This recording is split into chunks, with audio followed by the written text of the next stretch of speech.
afternoon, I'm Judy Simpson. Thanks for joining us for this Memorial Day edition of Across the Fence. This is a day to honor the men and women who've died serving our nation.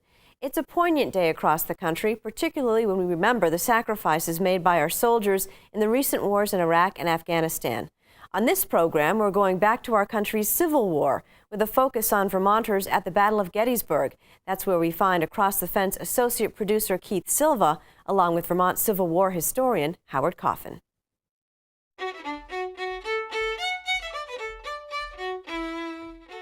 I've been coming to Gettysburg for 40 years.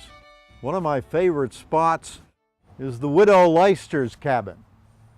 This little home was General Meade's headquarters until the artillery fire got too hot and he had to move about a mile back. It was in this house that Meade held a council of war with all his leaders. Hancock was here, Gibbon was here, Oliver Otis Howard was here, Dan Sickles was here. The 2nd Vermont Brigade arrived at Gettysburg the evening of the first day's battle. The fighting was over. The 2nd Vermont Brigade, 9-month soldiers, made up of 5 regiments, but only 3 of them reached the battlefield. 2 were left behind to guard wagon trains. So George Stannard had at his command here at Gettysburg only the 13th, 14th, and 16th Vermont regiments. The Vermonters spent the night up on Cemetery Ridge, exhausted from their 120-mile march. Then they were moved down past this building to a field behind it where they spent most of the second day at Gettysburg. At 4 o'clock in the afternoon, all hell broke loose on the battlefield as General Longstreet, with a Confederate force of 18,000 men, attacks from the southern end of the battlefield up the Emmitsburg Road. And the famous fighting erupts at Little Round Top, in the Peach Orchard, the wheat field, the Valley of Death. And then, as afternoon is becoming evening, there's a last try made to break through the Union line on Cemetery Ridge just above us. The Vermonters are called into action. They march by this house and on up the backside of Cemetery Ridge into a boiling cauldron of battle, and they had never seen real battle. As evening came down up here on Cemetery Ridge at the end of the second day, things were desperate for the Army of the Potomac. About 1,500 Georgians under Rand's right were trying to break through the Union line coming across the fields from my left. Winfield Scott Hancock was here when the Vermonters arrived, and he met Francis Voltaire Randall, commander of the 13th Vermont. The appearance of the Vermonters had helped decide Rand's right that it was time to get out of here. But when he left, he took with him a battery of Union cannon, those cannon right there commanded by Goulian Weir. They were being dragged off the Confederate lines, and Hancock asked Randall, "Can you go out there and get them for me?" "I can, and damn quick too if you let me," was the reply. And the 13th Vermont surged out into that field, overwhelmed the Confederates, and pulled those cannon back on Cemetery Ridge. As they were dragging them up here, an old soldier from another unit came along and said, "What state be you fellows from?" The Vermonters proudly replied in unison, "We're Green Mountain boys." The old soldier said, "I thought you must have been green or you wouldn't have gone out there."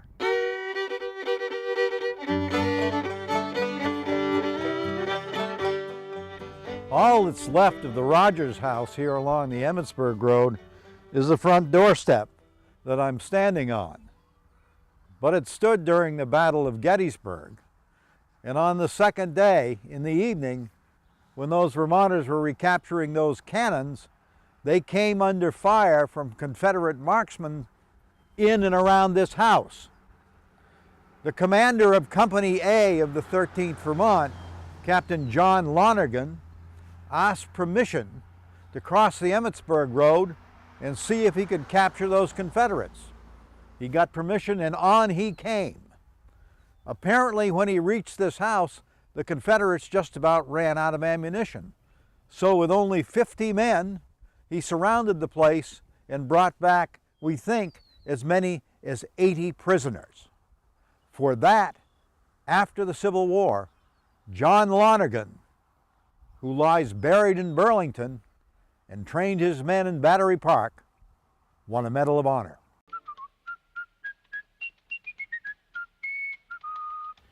At the end of the day's fighting on July 2nd, Robert E. Lee reasoned that he had tried the southern end of the Union line and failed to break through, that he had tried the northern end of the Union line and failed to break through. He determined that on the third day, he would try the Union center. To make the attack, he assembled some 12,000 soldiers in the woods behind Seminary Ridge. They were told to be quiet. They were told to lie down to conceal their position. And in late morning, Lee rode along their lines. They were not allowed to cheer, but they lifted their hats to Lee, and he removed his hat, and as the writer Shelby Foote said, and the sun made about his head a glory.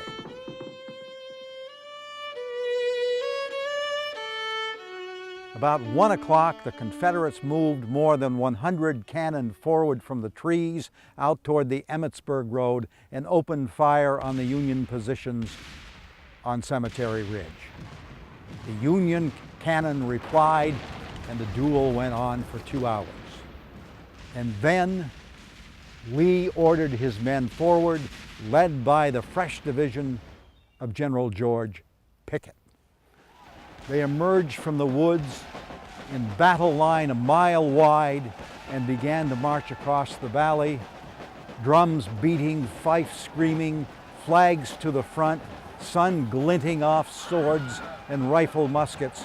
On they came, and as they moved on, the Union artillery opened from Little Round Top to Cemetery Hill, blasting great holes in their ranks, but they closed up and on they came, the southern portion of the attack going directly toward the 2nd Vermont Brigade. The state of Virginia memorial on Seminary Ridge, topped by the equestrian statue of Robert E. Lee, stands on the spot where Lee watched Picketts Charge. It was also on this spot where he rode forward to greet the survivors, telling the men, "It has all been my fault, it has all been my fault," but also telling them to reassemble, for he feared a counterattack by the Union. The North Carolina monument is by the noted sculptor Gutzon Borglum, who is most famous for his Mount Rushmore work.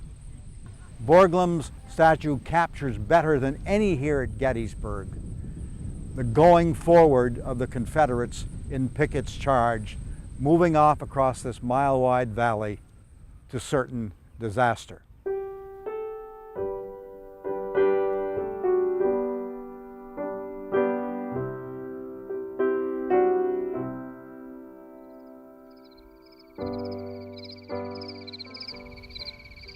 We're a mile away from the Lee statue from Seminary Ridge, where Picketts Charge began.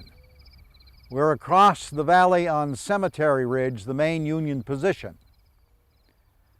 The 2nd Vermont Brigade and its 3 regiments were placed along the main Union line at the end of the second day's fighting.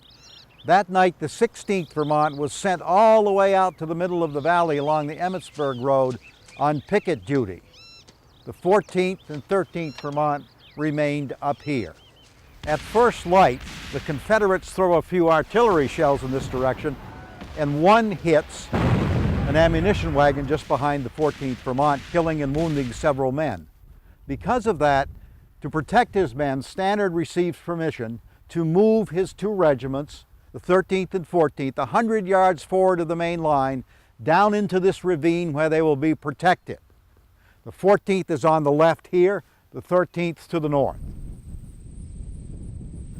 We're on Cemetery Ridge on the little knoll where Brigadier General George Stannard watched the battle. As Picketts' charge advanced across those fields, the southern end came directly at the Vermonters. The 16th Vermont, way out on the Emmitsburg Road, turned and ran and formed up behind the 13th and 14th regiments. As the attack closed on the 14th Vermont, they rose to fire, and at the moment they did, the Confederates turned and began moving north, closing toward the clump of trees that was their objective.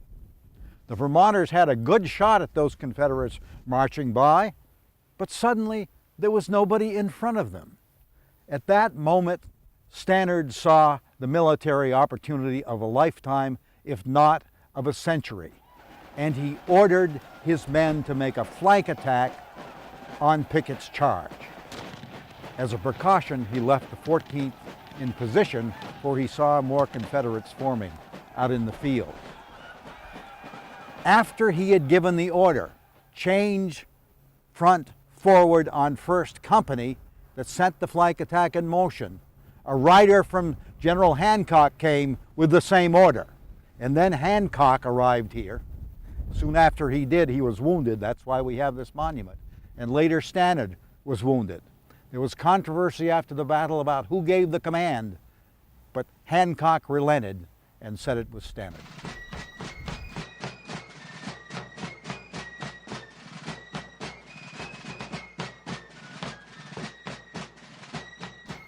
So Stannard orders the flank attack to be led by the 13th Regiment, then the 16th.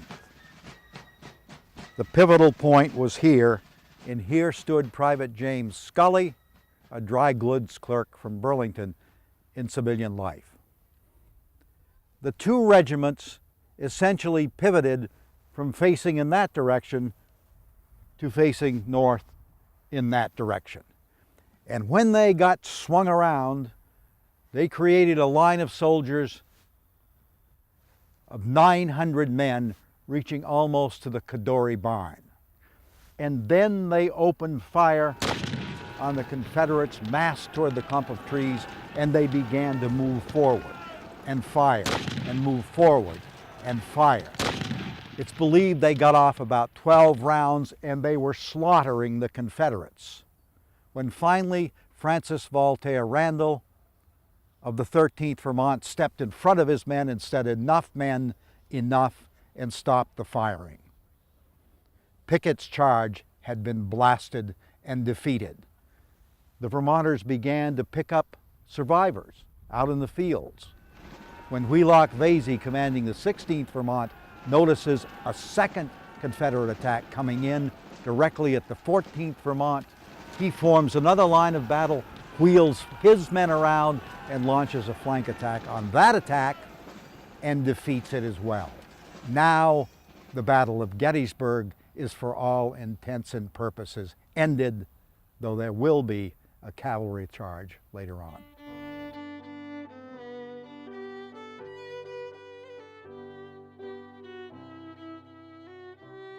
Here along this stone wall, just north of the famous clump of trees, the Confederates broke the Union line. How many of them poured over this wall? Perhaps 300 to 400, to be met by cannon and rifle musket fire. They were driven back and defeated. But for a time along this wall, the Confederates put up a mighty fight, and the issue was in doubt. But in the end, Picketts Charge was wrecked, and the survivors went back across those fields. It had been a military disaster. 1,100 or more men had died in the charge. The wounded totaled perhaps 5,000. More than half of the men who started across that mile-wide valley had become casualties, many of them inflicted by the flank fire from the south of the 2nd Vermont Brigade.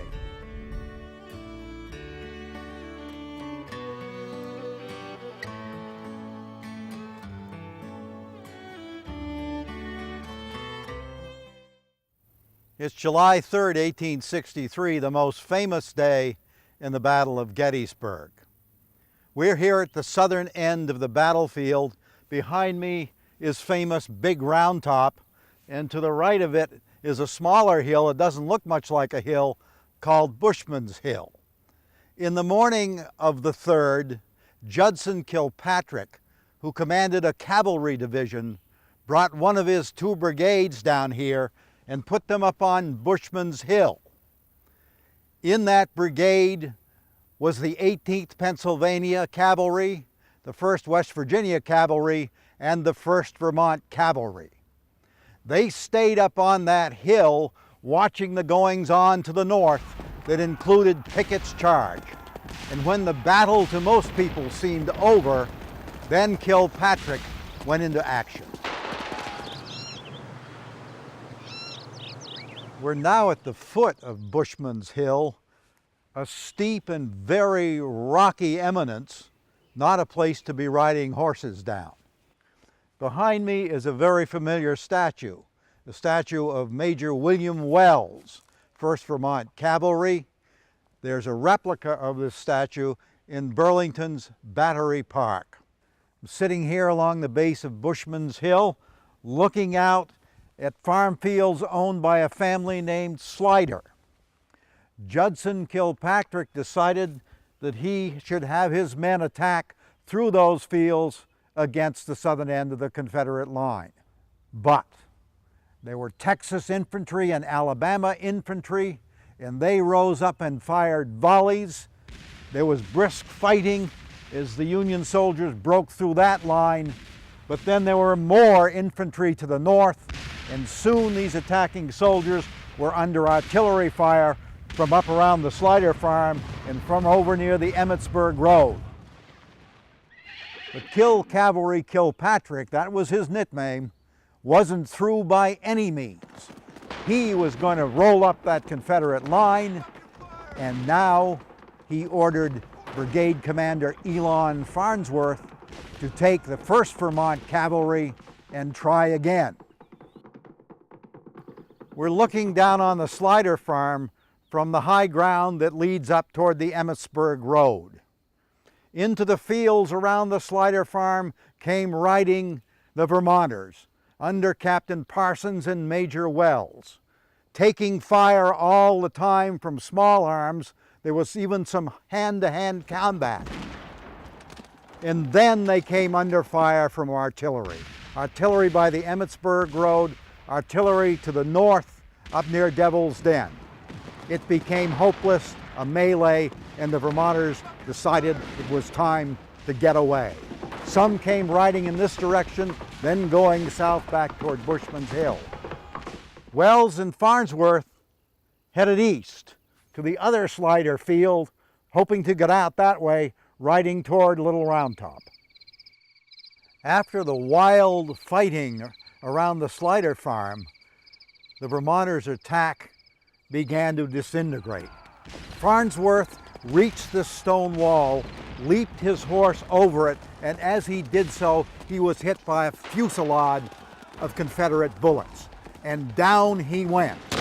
The shots came from over at the base of Round Top, and they were delivered by some tough soldiers.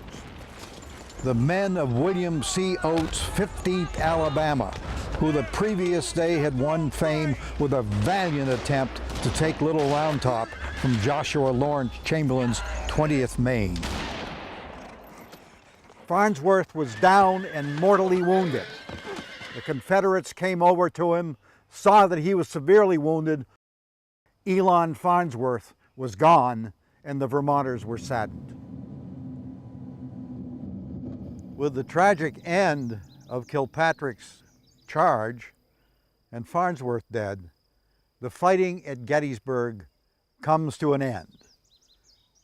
3 days, including the fighting west of town, Little Round Top, Big Round Top, the Peach Orchard Cemetery Ridge, it all ends here. Lee would stay in position for another day and then quietly in the night begin his retreat back to Virginia, admitting defeat, going back to fight another day, and soon the Vermont cavalry and the other Vermont units would be in pursuit of the victorious Army of the Potomac.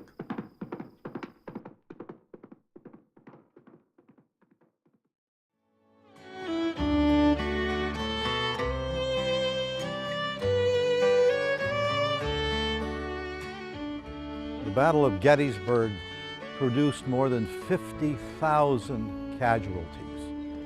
The houses, the churches, all the buildings in Gettysburg seemed to be filled with them.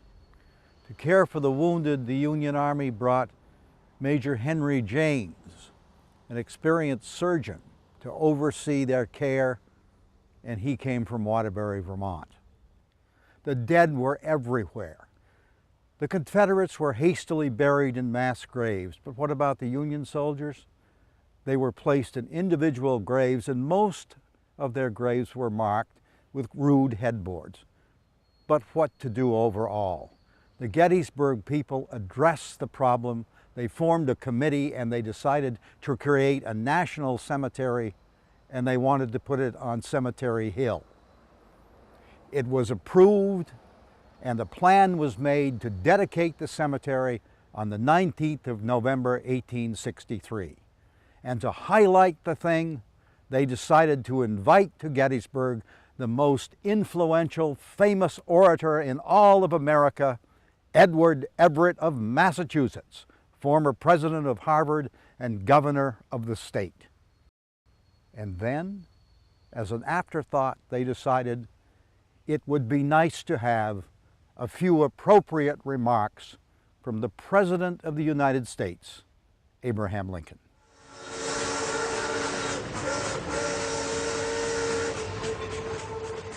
Abraham Lincoln's staff at the White House wanted him to come to Gettysburg by train the morning of the event, but Lincoln said no. He'd go the day before on the 18th. He wanted to be sure he got here. The rails were going to be busy with special trains going to Gettysburg. This was a big event. Why was Lincoln so eager to be here? He didn't want to miss it because he had some things he wanted to say to the country. The war was not going well. Yes, there had been a victory of sorts at Gettysburg, but Lee's army had not been destroyed. Lee was back in Virginia on the loose. Lincoln knew the war would go into the next year. There was so much fighting and bloodshed ahead. There were some things he wanted to say. So he got here at 5 o'clock on the afternoon before the event. He was met here by David Wills, the Gettysburg lawyer, who was the moving force behind the cemetery, and Wells escorted him just up the street to the square where Wills's house stood, where Lincoln would spend the night. The day of the great event, Lincoln came in a procession from the Wills house out to the cemetery to the speaking platform, which was located at the top of the hill up beyond that fence. The cemetery was still under construction. There were open graves and they were keeping the crowds out. And what a crowd there was, probably 20,000 people, including many men who had fought here. Edward Everett spoke first, and he spoke for 2 hours as he was expected to do, and he gave a magnificent report on what the battle had been all about, and he was careful to mention Stannard's Vermonters. A hush came over the crowd after the long applause for Everett, and then Lincoln walked to the speaker's stand with a few small papers in his hand. He looked out across the valley where all of this had happened, and he began to speak.